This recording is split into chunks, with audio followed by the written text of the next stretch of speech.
तो बीजेपी के आगे आपका जो जनवादी पार्टी है टिकेगा? बड़े बड़े पार्टियों को बीजेपी उखाड़ कर फेंक देती है। भारतीय जनता पार्टी 90 से 95% वोट चौहान समाज का ले रही है, लेकिन भारतीय जनता पार्टी एक अदना कार्यकर्ता भी नहीं बना रही है, पदाधिकारी भी नहीं बना रही है।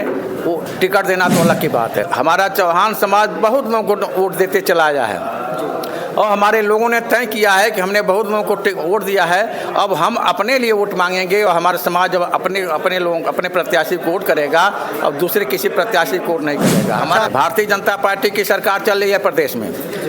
भारतीय जनता पार्टी चाहती तो किसी न किसी हमारे तमाम चौहान बड़े लीडर हैं देवरिया में, भाजपा में काम कर रहे हैं, उनको आयोग का मेंबर बना दी होती। उनमें से किसी तमाम 80 लोकसभा की सीटें में एक भी सीट चौहान को नहीं दिया है। अखिल भारतीय महासभा का होली मिलन समारोह हो रहा था, उसके बीच में मैं आया और बातें सुना तो कहीं ना कहीं पता चला कि 2024 का लोकसभा का चुनाव आ गया है और उसमें जो भी नेतागण हैं वो अपनी बात लोगों तक पहुंचाना चाहते हैं और अपने समाज को इकट्ठा करना चाहते हैं। तो आइए बात करते हैं और क्या क्या मामला हुआ है उसके बारे में, आपको पूरी घटना के बारे में बताते हैं। एक बार अपना नाम बता दीजिए। डॉक्टर? मैं डॉक्टर रामनाथ चौहान, अखिल भारतीय चौहान महासभा का प्रदेश का अध्यक्ष हूँ।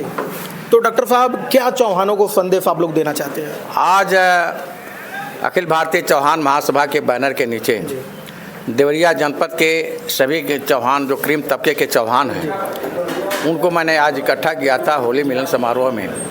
और इस होली मिलन समारोह तो एक बहाना था, ये तो 2024 के चुनाव जो आ रहा है, कोई भी दल हमारे समाज के लोगों को सम्मान नहीं दे रही है। वोट तो ले रहे हैं, विशेष करके भारतीय जनता पार्टी 90 से 95% वोट चौहान समाज का ले रही है, लेकिन भारतीय जनता पार्टी एक अदना कार्यकर्ता भी नहीं बना रही है, पदाधिकारी भी नहीं बना रही है।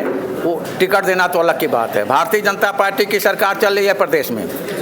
भारतीय जनता पार्टी चाहती तो किसी न किसी हमारे तमाम चौहान बड़े लीडर हैं देवरिया में, भाजपा में काम कर रहे हैं, उनको आयोग का मेंबर बना दी होती। उनमें से किसी तमाम 80 लोकसभा की सीटें में एक भी सीट चौहान को नहीं दिया है। देवरिया से हमारे कैंडिडेट भी तैयार हो रहा है भारतीय जनता पार्टी का विद्रोह करने के लिए, उसी को टिकट दे दें भाजपा से। सबको दे करके जब कोई दल टिकट नहीं दे रहा है तो जनवादी पार्टी से देवरिया लोकसभा से डॉक्टर रज्जू चौहान को देवरिया लोकसभा से डॉक्टर संजय सिंह चौहान जनवादी पार्टी के राष्ट्रीय अध्यक्ष हैं, इनको प्रत्याशी बनाई है। और हमारा चौहान समाज बहुत लोगों को वोट देते चला आया है और हमारे लोगों ने तय किया है कि हमने बहुत लोगों को वोट दिया है, अब हम अपने लिए वोट मांगेंगे और हमारा समाज अब अपने लोगों अपने प्रत्याशी को वोट करेगा और दूसरे किसी प्रत्याशी को वोट नहीं करेगा। हमारा आप लोग अपने समाज के जो नेता हैं उनके साथ जाएंगे, तो देवरिया में रज्जू चौहान जी को लोकसभा लड़ाया जाएगा? हाँ, देवरिया से डॉक्टर रज्जू चौहान जो है जनवादी पार्टी के प्रत्याशी हैं, इनको हमारा समाज वोट करेगा। हार जीत तय जगह पर है और कोई भी राजनीतिक दल चौहानों समाज का गणना नहीं करती है।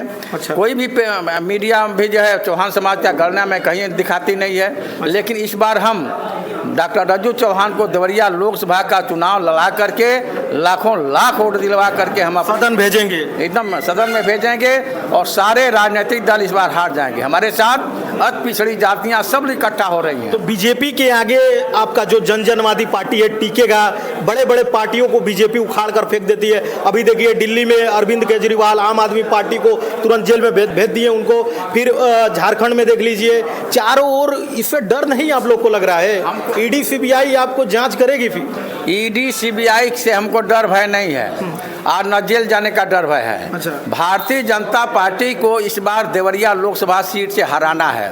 परोना से सुब्रनारायण चौहान जी चुनाव जीत रहे हैं बहुजन समाज पार्टी से, वहाँ सारे चौहान इकट्ठा हो गए हैं और सारी पिछड़ी जातियाँ वहाँ इकट्ठा हो गई हैं। सारे दलों में दहशत हो गया है।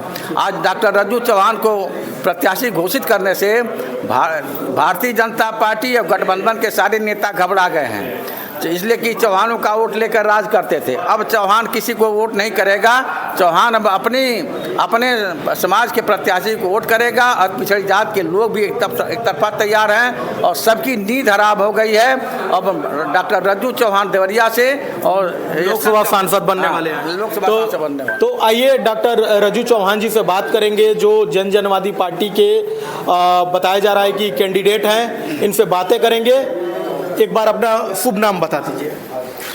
मेरा नाम डॉक्टर रज्जू चौहान, जनवादी पार्टी से मंडल अध्यक्ष गोरखपुर से, अच्छा। और डॉक्टर संजय सिंह चौहान जनवादी पार्टी राष्ट्रीय अध्यक्ष, उन्होंने मुझे लोकसभा प्रत्याशी देवरिया से साक्षात से बनाए हुए हैं, तो इसके लिए उनको मैं धन्यवाद देना चाहता हूँ। एक मेरा छोटा सा प्रयास आपको कैसा लगा कमेंट बॉक्स में जरूर बताइएगा। जय हिंद।